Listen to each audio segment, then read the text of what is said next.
Sir कभी ऐसा होता है या ऐसी कोई पॉसिबिलिटी है कि पेशेंट को डायलिसिस की ज़रूरत पड़े और कुछ दिनों तक डायलिसिस करने के बाद या वो ट्रीटमेंट कंप्लीट करने के बाद सब नॉर्मल हो जाए लाइफ, ऐसा नहीं, पॉसिबल? ऐसा practically and stage renal disease में पॉसिबल नहीं है, मतलब कन्वेंशनल ट्रीटमेंट। लेकिन मॉडर्न होम्योपैथी के ट्रीटमेंट से ऐसा हो चुका है बहुत से पेशेंट में, जिनमें डायलिसिस जो लोग करते थे हफ्ते में 2 या 3 बार, ऐसे लोगों का डायलिसिस काफ़ी सालों से बंद है।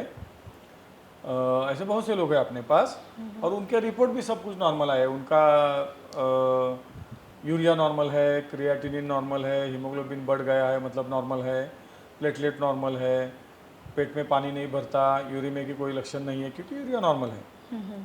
तो लोगों का डायलिसिस बंद हो सकता है, ये मॉडर्न होम्योपैथी के ट्रीटमेंट से सिद्ध हो चुका है। बहुत साल से हमारे पास पेशेंट है जिनका डायलिसिस बंद है काफ़ी समय से, लोगों की रिपोर्ट भी नॉर्मल है।